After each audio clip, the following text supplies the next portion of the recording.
With your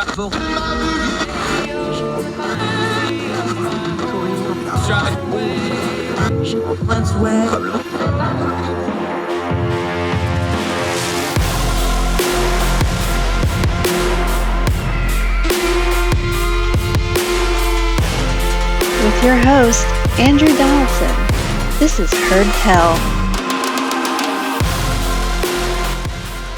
Welcome back to Heard Tell. I'm Andrew Donaldson. Thank you so much for giving us the most precious thing you have, your time, and we never want to waste it. That's why we spend our time turning down the noise of the news cycle, trying to get to the things that really matter so that we can discern the times we live in. Well, let's go over to Russia. Of course, we've been covering Russia and Vladimir Putin's illegal, immoral, terrible war that he is waging against Ukraine. He's trying to wipe Ukraine and the people off the map because he thinks they should be Russian.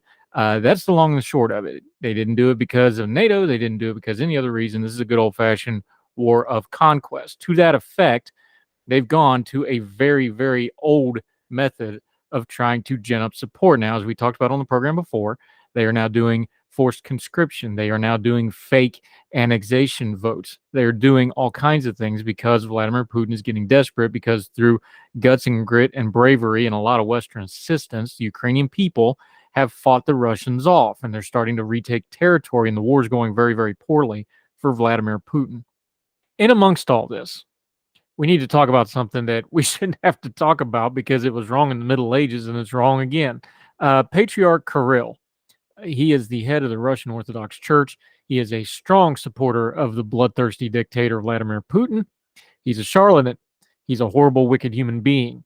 And no vestments and no office and no titles and no waving around of any religious imagery can change the wickedness that he enables through Vladimir Putin. Now, this isn't anything new in human history.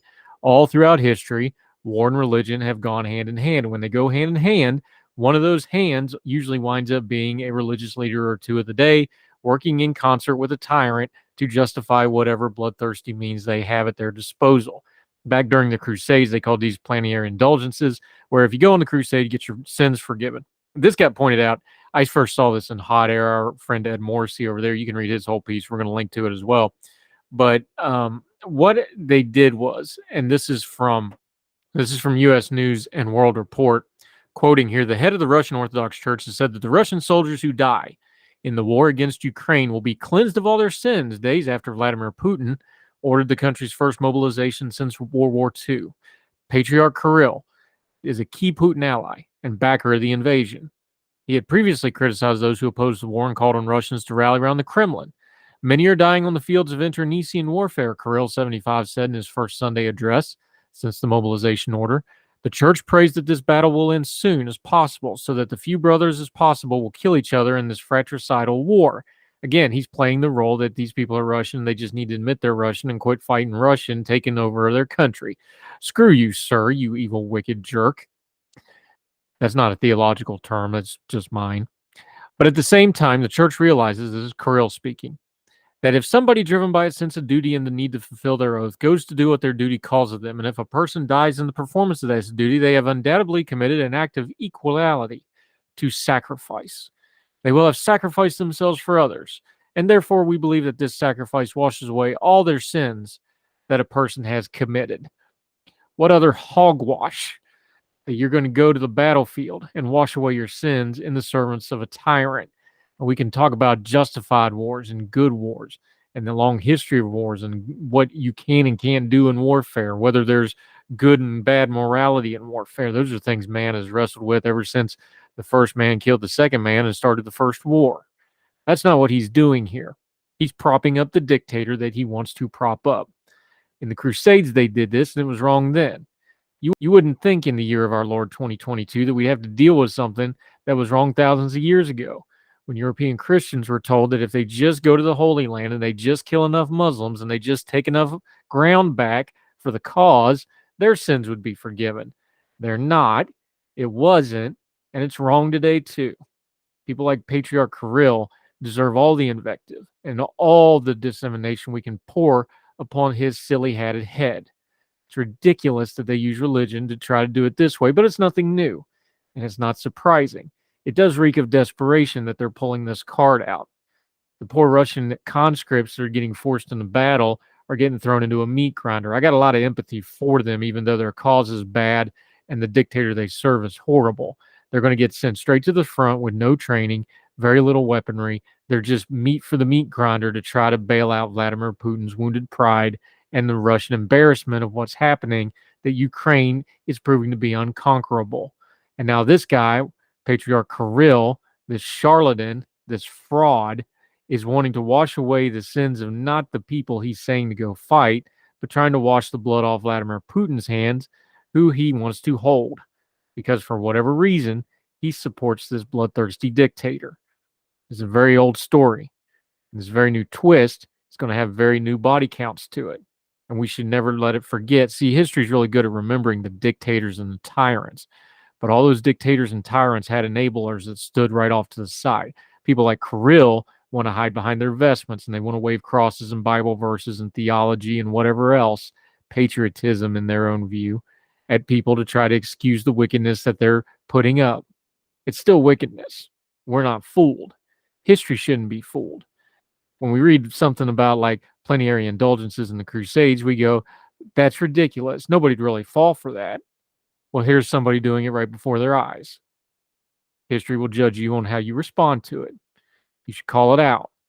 You should have empathy for the conscripts that are being forced on the buses and trains and other methods to go to a front and fight a war they don't want to fight in.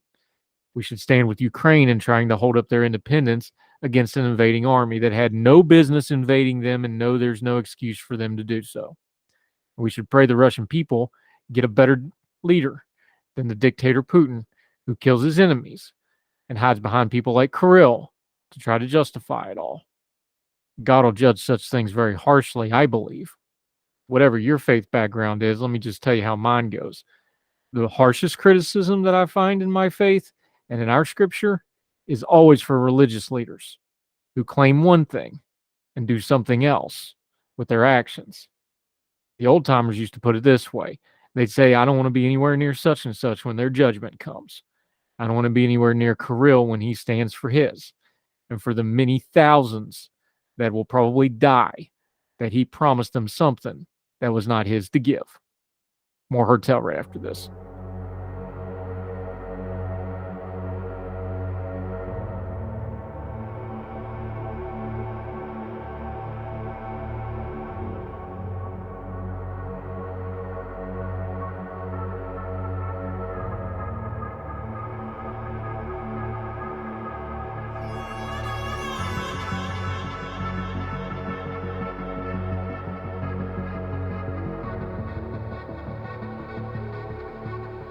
Welcome back to Hertel.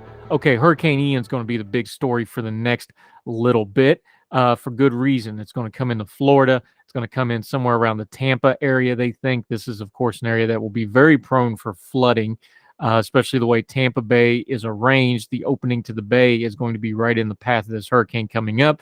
That means it's going to push a whole lot of water up in there. Central Florida is going to get a massive amount of rain. As you know, Central Florida, a lot of it's swamp. It's going to flood.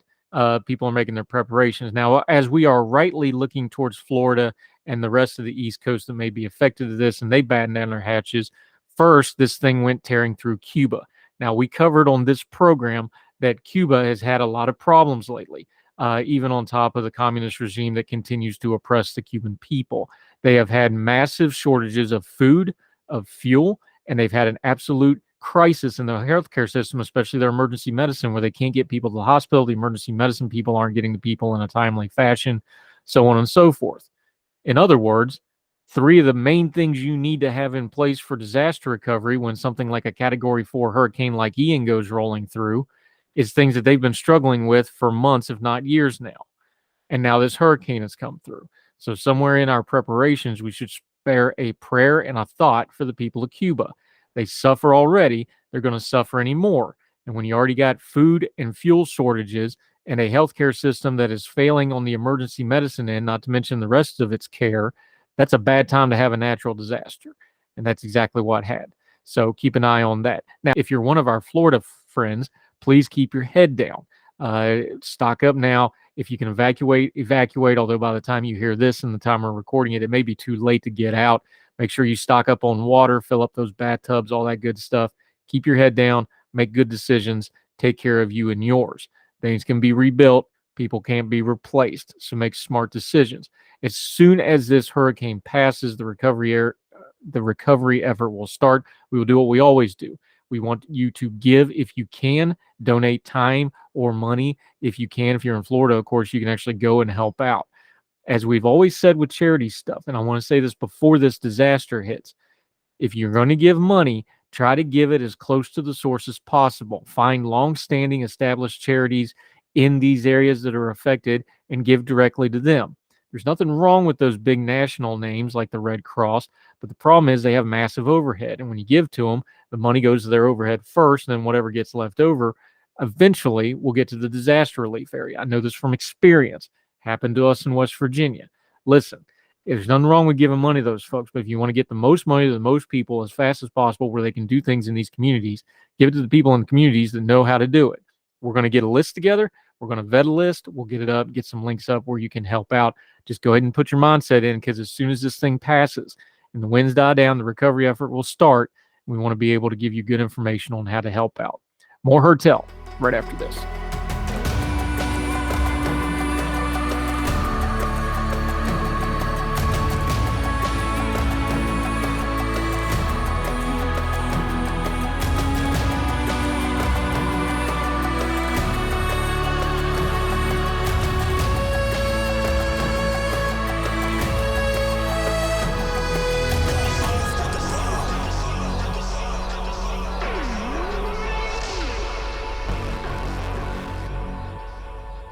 Hi, welcome back to Heard Tell. Okay, excited to have her back. If you missed her the first time she was on Heard Tell, stop what you're doing, pause this, go listen to that, and then come back, because she is fantastic.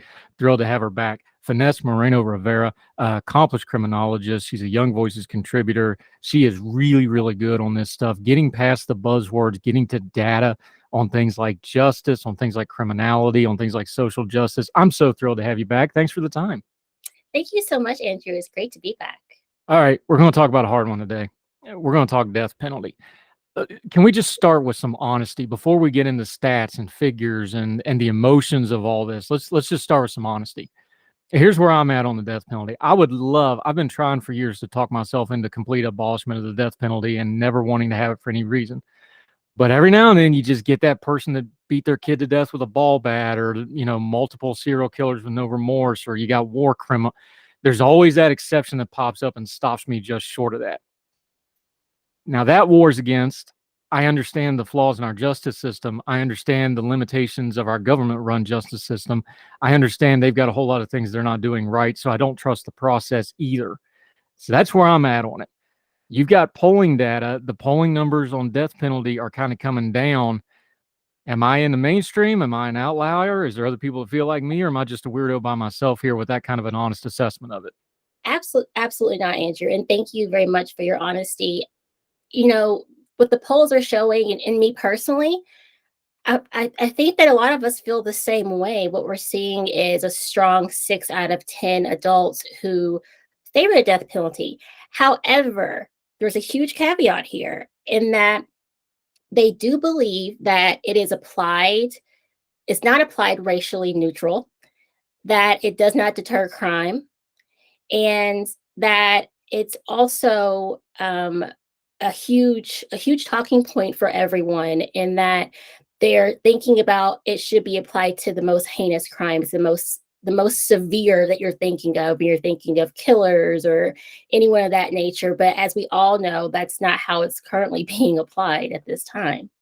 Yeah, and even the way it's written into our laws, there is still a federal death penalty. Some states have abolished it, like California. Some states have not, like Texas, which has put in an express lane. Everybody's dealing with it a little different. But even the way the law, for example, sexual assaults and rapes are not qualified for the death penalty, even though those are some of the most heinous crimes we have. Things like that, like even if you're pro-death penalty, just the nuts and bolts of the law, the black and white of the law and the legislation to it, there's a lot of gaps. There's a lot of holes. There's a lot of stuff that hasn't been updated in decades, if not longer. Just the machinations of government on how we manage our criminal justice system. Is neglect a good word here, where it's just kind of been left alone and we do all the debating, but it hasn't been maintained, upkept, and paid attention to in the proper ways? Is that fair to say too here? I think so. I really do. And it's definitely one of those hot topics where, again, it can be very heated. But it's one of those things where, we should definitely have a death penalty, but wait, I don't want to be the one who does it. I don't want to be the person who stands up and says yes or no. It's really interesting too when you said it neglect, because for some states who even still have a death penalty, they haven't even, executed anyone in over decades. Oregon, Pennsylvania, these types of states. So they still have the law on the books, somewhat as a just in case, but they're actually just not even using it. Yeah, and you're writing in the counterpunch. I say this every time somebody's on, but you really need to read this piece. It's got a ton. I think I counted 38 links in this thing. There's a ton of links, a ton of information. You need to read the whole thing, decide for yourself. We've linked to it. Make sure you go through the piece because it's way more than we're going to get to today. But when you just start stacking the data up on this stuff and you go all the way back to the colonies of the Americans and start talking about the death penalty, when you just start going through the data over and over and over again, break it down. What's a theme that you see when you see those big data sets? Because the numbers, your eyes just start moving. Did you see a theme that's consistent when you're looking at the data of the death penalty in America for the last 260 odd years? There's quite a few themes. One can definitely say that there's a political theme. We all know the death penalty is utilized and also reinforced and brought back up depending upon our administration. Perfect example would be Trump was continuing the executions when he was in office compared to Biden, who's really slow rolling through the process as of right now, if not halting all of them. There's actually still a racial theme. There's a theme of negligence. There's a lot that's going on where it's, applied unfairly. It's completely unstandardized. I mean, when you really are looking at the data and everything stacking up, it's a bit shocking that it just seems reckless how we are applying this, and then also how we are carrying out the executions themselves. Yeah. Finesse Moreno-Rivera joining us. Let's talk about the way we carry executions out, because this is something I don't hear people talk about very often. Look, I'm a history guy. I study history. There's been a lot of different ways to kill people when you need to kill somebody. All right. There's it's like the movie Million Ways to Die in the West. You can execute people a lot of different ways. Mm-hmm. One of the things in America is we have used lethal injection pretty much exclusively, with a few very rare exceptions, for quite some time now. So we got a long data set on this. One of the inherent problems is, though, in our quest to have the most humane execution possible, we also picked one of the most complicated methods of execution possible. Like, it's not a simple process to do lethal injection because people, they just put a needle in. No, that's not how that works. Talk about that, because at the core of when we start talking about government incompetence, or we're going to talk about the FDA part of it and the medical part of it, or we're going to talk about the morality part of it, making a more complicated way to executing people, that made a whole bunch of problems in itself. And then that just starts to really stress test all the other fractures that's in this process to begin with. Absolutely. So, as listeners may or may not know, is the reason why we do have a death penalty and why it may not be looked at as a violation of our Eighth Amendment against cruel and unusual punishment is because our Congress looks to us, the American sample of people who are on juries, to say what our society, sees as being cruel and unusual. And to us, because we continue to lean towards the death penalty, that's why we still have it. With that being said, we're also looking at the idea of our society evolving in how we operate within executions, and just being the decency is actually the nomenclature that is utilized within the Constitution. So with that being said, you're looking and trying to execute someone in the most humane way. And so as you can see throughout history, we have tried various different techniques such as firing squad or gas asphyxiation or hangings. And that's where we landed with lethal injection, because it's what you just said, Andrew. You would think, okay, you just put a needle in and everything is done. However, there wasn't a lot of consideration as to how we would be able to keep up with the need for the chemicals utilized for the executions, or who would be administrating them. You think about needles, you're automatically going to think about a doctor, right? Well, you have to consider that doctors have ethical concerns because they're here to help us, to actually give us life, not take it away. So what you see is that there are some doctors who are involved in executions, but they're not, yelling it from the rooftop or, talking about this with their colleagues. That may just be their moral and value thinking, okay, well, if anyone should be doing it, it should be me. But what we're seeing a lot of is with a lot of these stories are that those who are participating in these executions are, there's plenty of autopsy reports that come out that, they're seeing multiple holes, they're missing veins. It's taking a very long time for individuals to pass because of the products that they're using aren't what they are supposed to be. As I don't want to get too far ahead here, but the main problem with lethal injection is that we actually don't have the correct medicines to use, the correct combinations in order to humanely execute someone. And in the beginning, Oklahoma, who is really out there right now in the news with a lot of their box executions, they were actually the very first individuals, or they had, excuse me, a doctor who had come up with the three ingredients for performing executions. In the very beginning, the whole thought was that it would feel as though the inmate is falling asleep, so their heart is actually stopping. However, what we now know is that the three ingredients actually builds up fluid within the lungs, so it makes the inmate feel as though they're drowning instead of actually just falling into a deep sleep and their heart stopping. So we also know the FDA can't regulate these substances, but I'll get to that as well. But just really quickly, because lethal injection is fraught with a lot of issues when trying to come up with these chemicals. Just a few days ago, it was announced that Alabama was going to try to pursue utilizing the nitrogen asphyxia, which also was brought up by Oklahoma legislator there, based on a paper from a criminal justice professor who isn't a scientist, who isn't a medical profession, looking at nitrogen. As we know, we need oxygen to breathe. So if you replace that with nitrogen, then you're going to start to feel, it'll work as though it's gas asphyxiation, pretty much.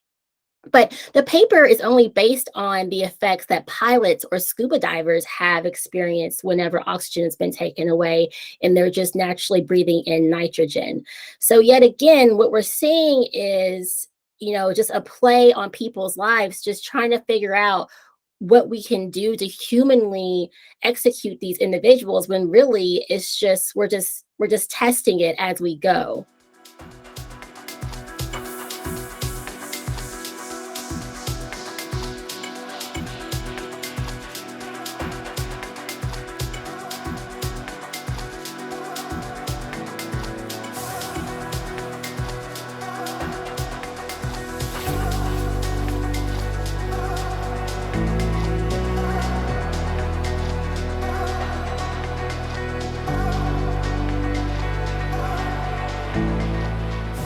Finesse Moreno-Rivera.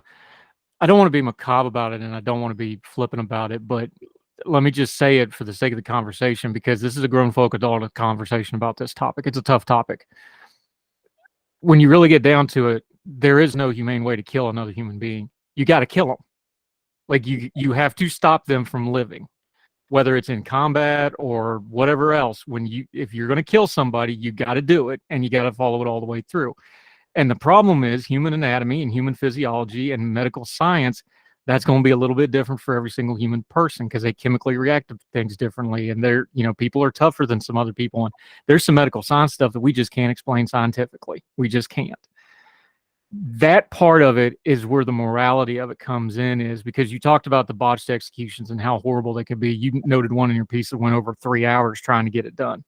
The fact of the matter is, though, how do we reconcile those two things? Because it's like, look, whether it takes 90 seconds or 90 minutes, you're still killing a human being. The morality of that is something that we can't quantify in all that data set you have. So how do we deal with that part of it? I think that's really interesting because when it comes down to it, and I was really thinking about this and how to frame my thoughts, or even try to consider what others may be thinking when listening to this, or what others have thought, right? That, like, again, this is a very hot topic. I think that this comes down to your values and your morals. And we know that that shouldn't be a part of our criminal justice system, that truly should be apart from just looking at facts. But what it comes down to is that's what it is. We're actually saying it's okay to kill someone. And I think that a lot of people have a hard time accepting that and talking about that, because then you come into the conversation of thinking about, well, does that make me better than the person that we are executing? And at the end of the day, does it? I don't know. Maybe it does, maybe it doesn't. Also, going back to what we're looking at, who are we executing? What have they done? Everyone's morals and values are different. And we also don't want to talk about, number one, the political lean, how these individuals are pawns. But then also, we don't talk about the religious aspect of it as well. Religion really does underscore a lot of our laws and a lot of our criminal justice system, whether we like it or not. We try to say that they're separate, but they're not. So, I think it comes down to morality and values to say that, yes, I'm okay with killing someone. And that may mean that you're not better than the person that we're executing. Yeah. Finesse Moreno-Rivera, is the heart of the problem of this debate, though, is it's one thing to say on Twitter or Facebook or even in a courtroom, because you just mentioned the judge still says it, God have mercy on your soul when you give the death sentence. It's still in there. Isn't the core of this problem is it's one thing to say it, it's one thing to say it in the courtroom, but then some human being has to go and do that. And I really wonder when we discuss this, and I do it all the time, like somebody does something is like, yep, put them under the jail. That's a horrendous crime. And we all have that natural reaction. I wonder if it would change how we view this debate if we just skip ahead to the parts like, okay, this person has done something so bad that they need to be removed from society for the good of society. Are you willing to do the deed to get that done? Because I think that changes the whole perception on the whole thing right there. Absolutely. So there's two things that I like to comment about that. Number one is, whenever I was referencing the poll earlier, that was from Pew Research Center. And, I'm really happy that they did include this as a caveat, that depending upon if this is an online poll or this is a phone call, that really skews how people answer and how they feel, right? I mean, that's a given. If you're talking to someone on the phone, you're definitely going to want to skew a different way compared to having that autonomy behind your computer, right behind your screen. Another thing as well is, I don't know if you follow a lot of YouTube channels, but there's one called Soft White Underbelly. Andrew, have you heard of that before? I have one, but I've not seen the YouTube channel, no. Okay, so Soft White Underbelly is made from, I want to say his name is Mark Leda. And what he does is he primarily operates out of California and talks to individuals on Skid Row. He talks to people who are drug addicts. He'll talk to Johns. He'll talk to pimps plus with their prostitutes. He'll talk to prostitutes. He'll talk to gang members. He'll talk to people who have been shot. He'll talk to kids who are homeless. He does follow-up on individuals. I mean, it's absolutely amazing. And what's great about this channel compared to something like Intervention on A&E, which I think is completely exploitive and you really don't learn anything, is that it really shows you empathy. It shows you as a person watching, society and who an individual is. It's almost humanizing. So just yesterday, I pulled up his channel, and he had an interview with a warden / executioner. And I mean, this guy was from Alabama, very straightforward guy, seems, no whistles and bells. And, when Mark said, what does it feel like to have to execute someone? And he said, I don't lose any sleep about it. It's my job. And when the clock strikes 12, I hit that button and it's done. Because what they had was an electric chair.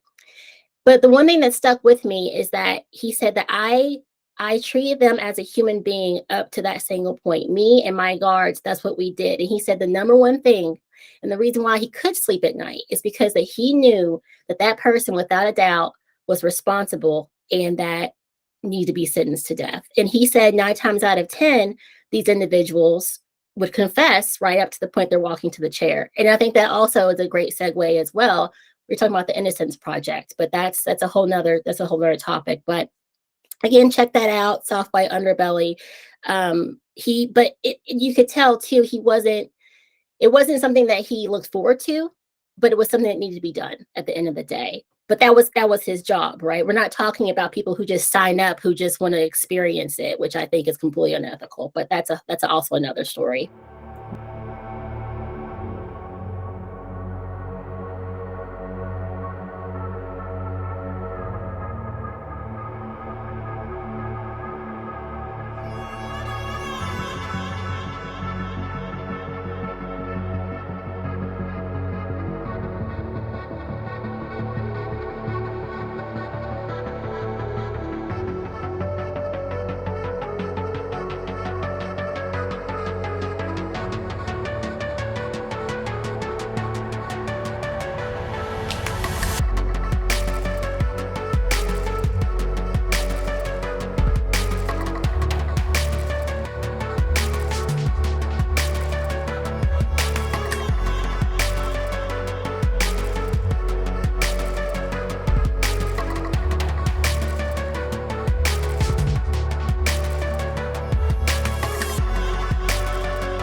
Finesse Moreno-Rivera, we're talking about the morality of it. It brings us back to what you dovetailed your piece in at the counterpunch. Again, you need to read this whole thing because she has just stats galore and links all over this thing. It's well researched, like her stuff always is. That's why we're happy to have her on. We're talking about the morality of this.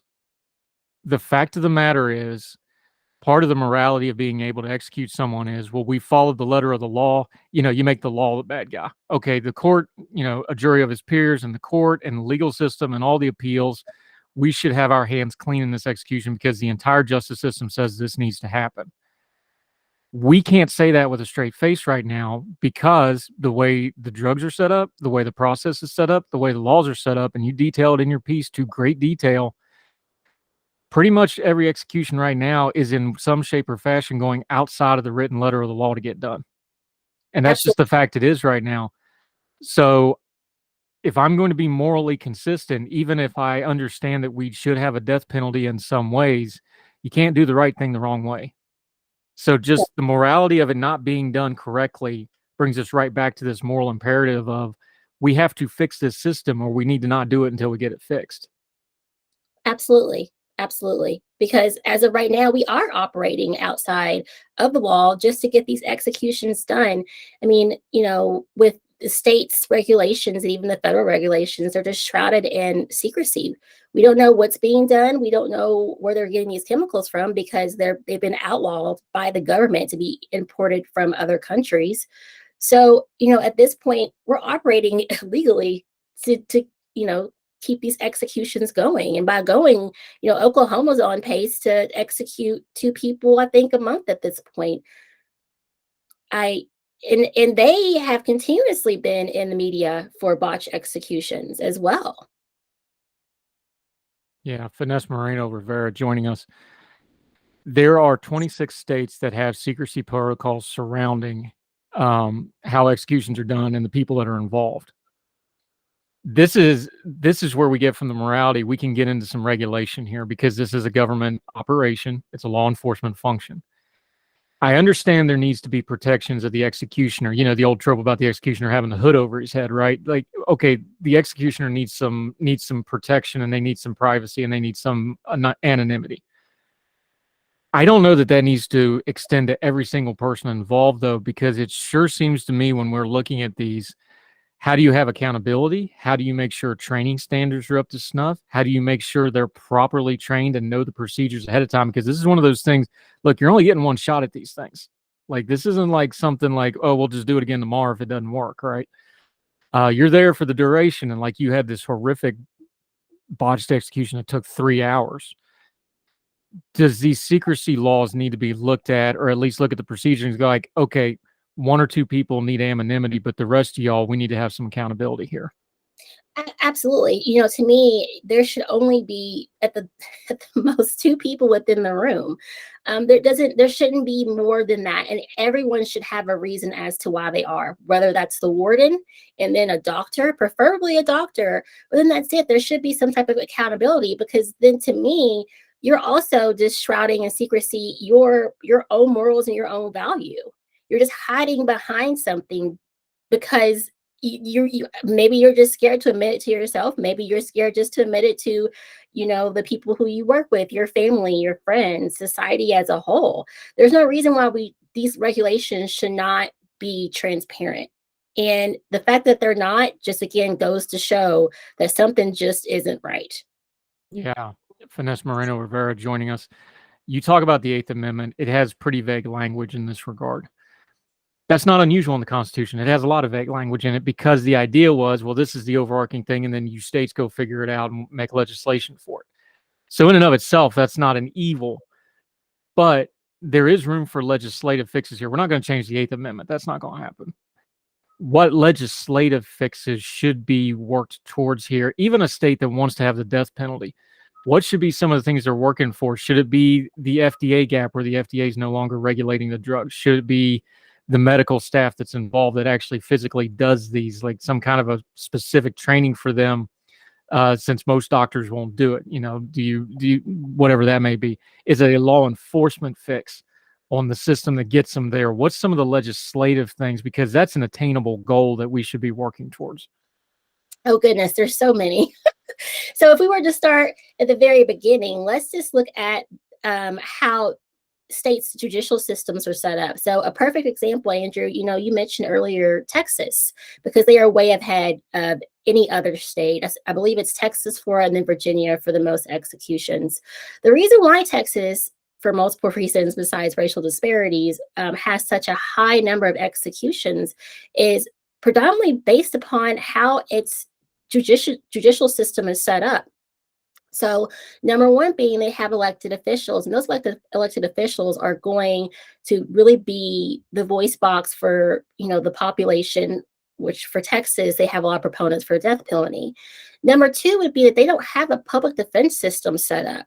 So whenever someone who can't afford an attorney has a capital case and they're sentenced to death, they are using a court-appointed attorney who may not have or may not be as seasoned with, capital offense cases, such as working with someone who's been on the, about to go on the death penalty, they're overworked, list goes on. But, another interesting thing too, is it wasn't until the 90s that Texas allowed for jurors to consider mitigating evidence. Mitigating evidence, as we all know, is a huge factor, because that's, including things such as your mental health or anything from your youth. I know that the Florida shooter, there's a case going on right now, or excuse me, a trial, and a lot of proponents who are, opponents against the death penalty are saying, look at his background, look at his youth. His mother drank a lot. He has a lot of mental health issues. So definitely number one, you look at the state and how its judicial system is set up. So Texas is a perfect example. Number two, just getting the FDA involved. And I know that goes really against their oath of protecting the United States citizens. But at the same time, someone needs to be regulating these drugs that are being utilized. Number three, bring in scientists, bring in doctors. There should be scientists who are coming up with these quote unquote cocktails that are being utilized to execute individuals. There haven't been. They are literally just these individuals who work for these prisons and just come up with and say, oh, I think X, Y, and Z would work because this will stop the heart, this will stop the breathing. And we know that there's no science that's backing all of this, but these combination of drugs. And like you mentioned earlier, not one thing is going to work for everyone. Everyone's different. Also making sure that, we're keeping out, foreign imports, making sure that we're making, having a really tight hold on regulations about what's being used. So there's so many things that need to be done. And also standardizing protocols. There's no standardized protocol, which to me is just insane, thinking about we're actually executing someone and there's no protocol for it. Everything's different. Whatever, it's kind of like whatever they say goes. And there's just so much that needs to be done policy wise that it's almost like, where do you start? Well, our friends that are against the death penalty in total will look at you and throw their hands up and say some very unnice words and go, well, that's why you ban it. that's going to be their answer to that question. Right. Is there a refutation to that other than the 30 minutes we just spent talking about it?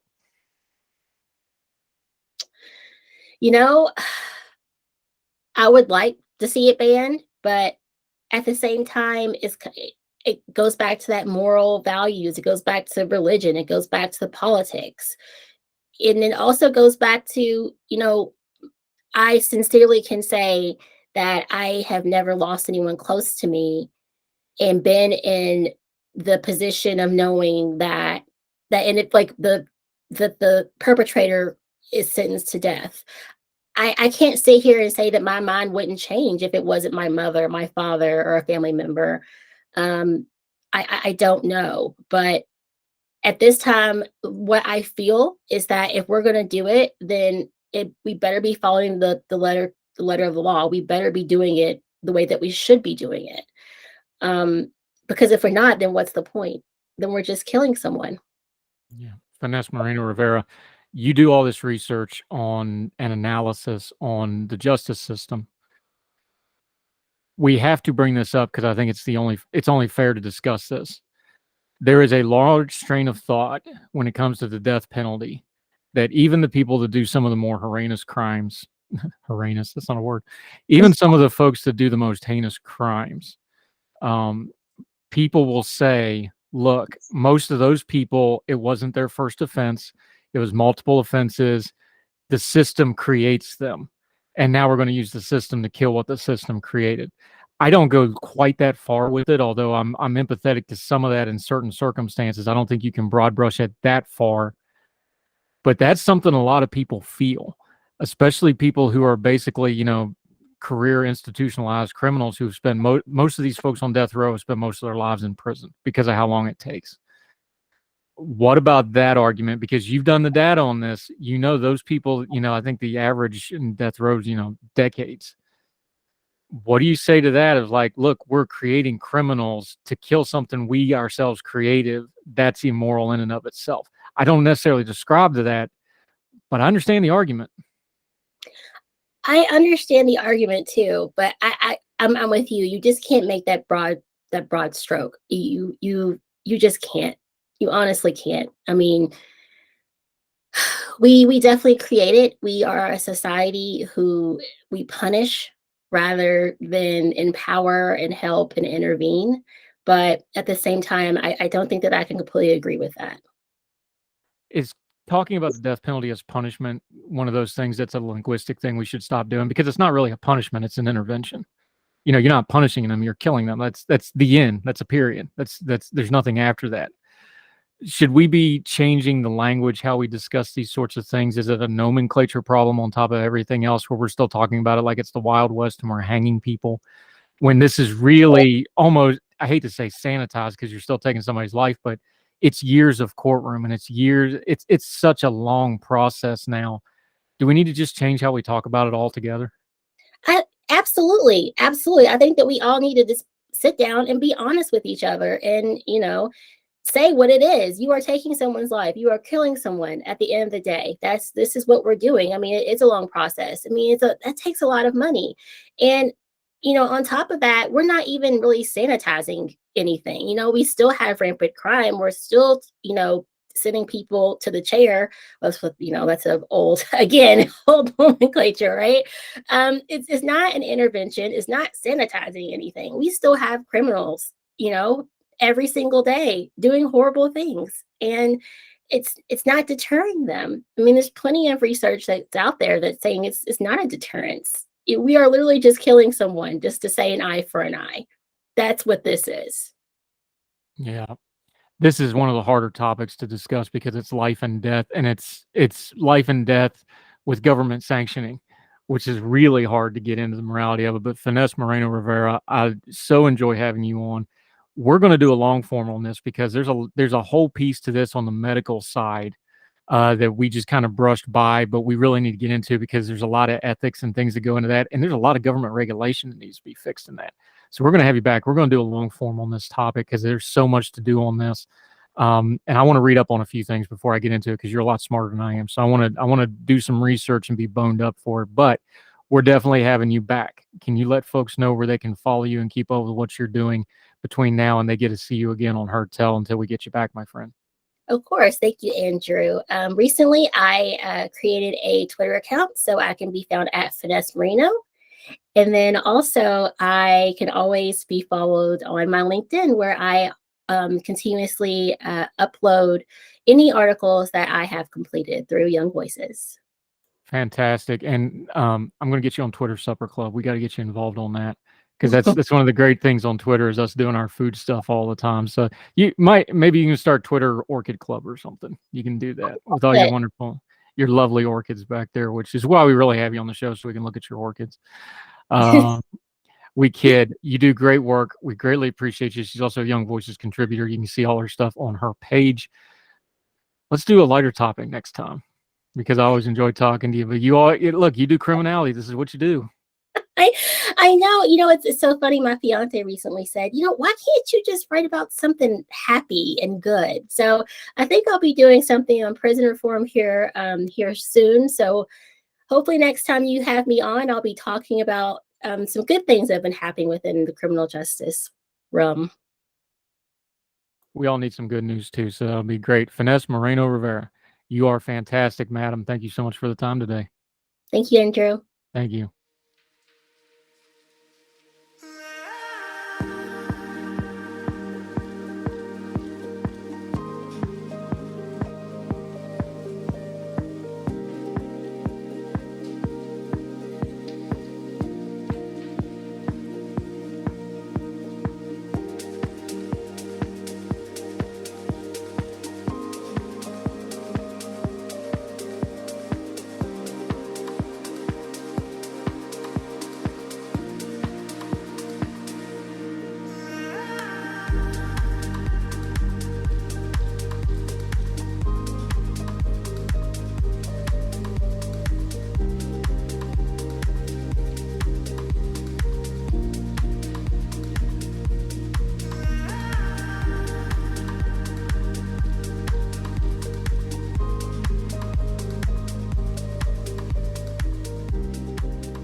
That'll do it for this episode of Heard Tell. Wherever you and yours are across the street around the world, we hope you're well. We hope you're well fed. We hope to see you again soon, right back here on Heard Tell. Take care. All the music on Heard Tell is provided under a Creative Content license from monstercat.com.